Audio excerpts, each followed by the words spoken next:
Hey guys, what's up? Welcome back to another video on my channel. My name is Josh Fan of ShowMeFootball.com and ArrowheadAddict.com, and today I wanted to make a video running down one of the Kansas City Chiefs' key position groups and how it's going to shake out for the postseason.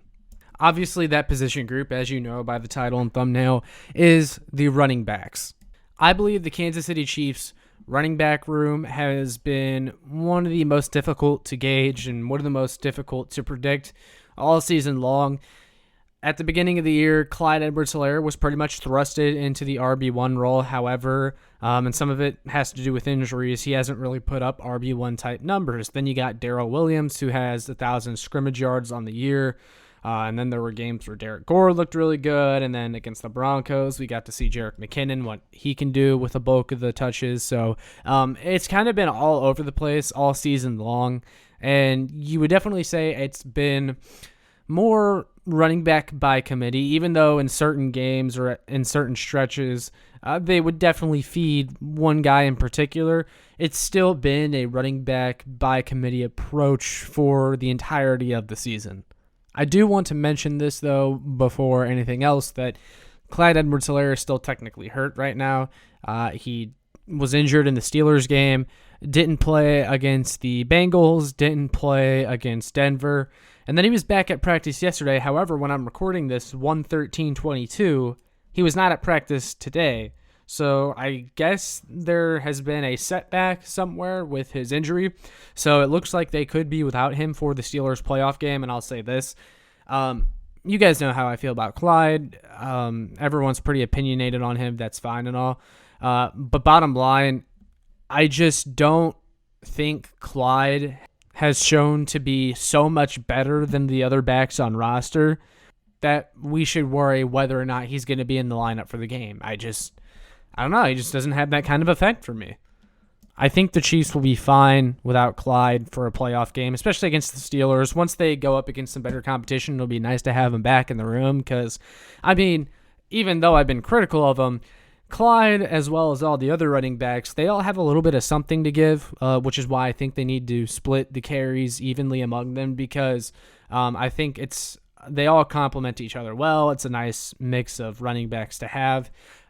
So it's better when he's an option and he's there to be used.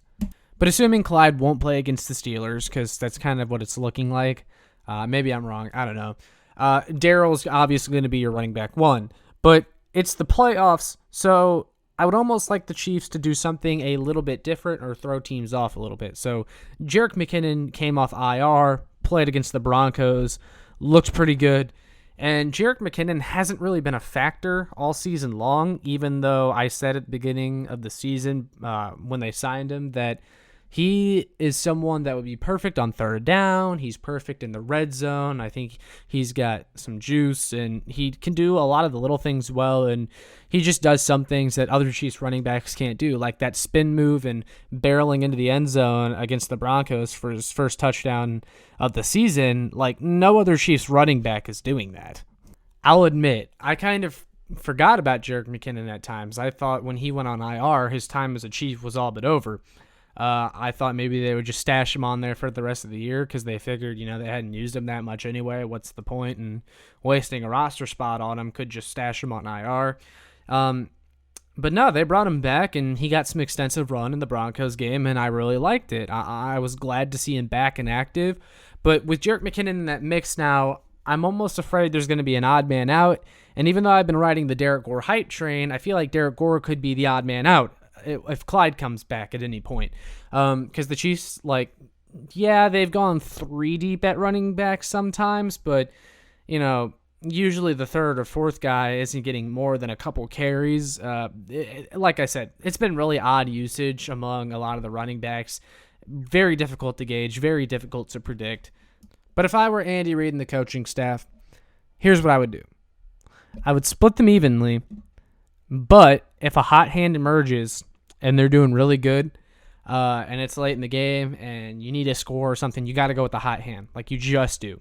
And I have a feeling it could be Jerick McKinnon. I would love to see them elevate Jerick McKinnon and give him more touches because like I said, he's good. He's got a similar athletic profile to Damian Williams, and it almost reminds me of Damian Williams a little bit, how he would ho-hum through the regular season, and then he would just explode in the playoffs. And, like, it's like, this guy looks like prime Barry Sanders.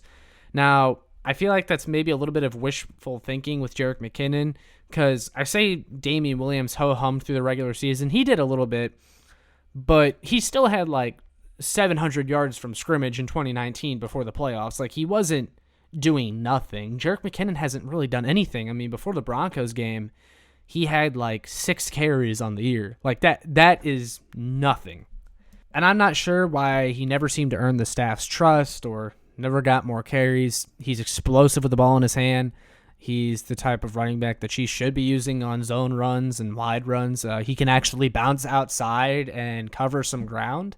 But better late than never to get him involved. I mean, you could hide him in formations, and teams would never really expect you to give him the ball because you haven't all season long. So you could catch defenses off guard if someone like McKinnon could emerge, or if you just start getting him the ball in space or throwing him the ball on a wheel route, because he can catch out of the backfield, definitely. I would love to see that. I think he's the perfect back that you could use during the playoffs. Clyde, Darrell, and Gore will do their thing. Just like they have all year long. Darrell's going to be in on pass blocking downs a lot.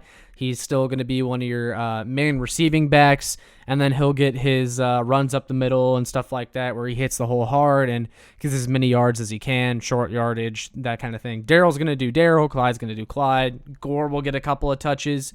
But I think Jerick McKinnon has a chance to be a real X factor in the playoffs. Even my guy Dan Harms at RGR Football said that on the live Q&A over on their channel the other night. He said Jerick McKinnon was his X factor, or a player that could surprise. And I definitely agree. I said it before then. I wrote about it on Arrowhead Addict. Maybe Jerick McKinnon can emerge in the playoffs. And I would really love it, because I think he's their most talented back. I mean, I don't know how many more times I can say it. He's perfect in the red zone. And I mean perfect in the red zone. He's got the juice. You saw it against Denver. You saw it at times earlier this season when he got his limited touches. And he even showed really good ability in preseason too, which never seemed to translate to the regular season. And they also used him on return team and preseason as well. I would also like to see Jerick McKinnon get some returns. I think you could see some returns go pretty far if Jerick McKinnon is the one with the ball. Also, my favorite part about McKinnon too is he plays much bigger than he is. If you guys have noticed, I said this in my video when they signed him, reacting to it, because I watched his film. He puts his head down a lot, and he will run through guys that have 20, 30 pounds on him, and he'll still barrel through them. And you need someone who can get those tough extra yards in the playoffs. That's going to be super important in getting your run game going. So, yeah, that's my take on the Chiefs running back room as we head into the postseason. I am all aboard the Jerick McKinnon hype train.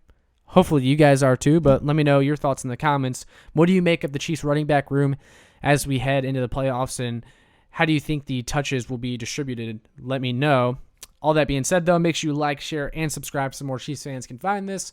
And make sure you check out my work on showmefootball.com and arrowheadaddict.com. See ya.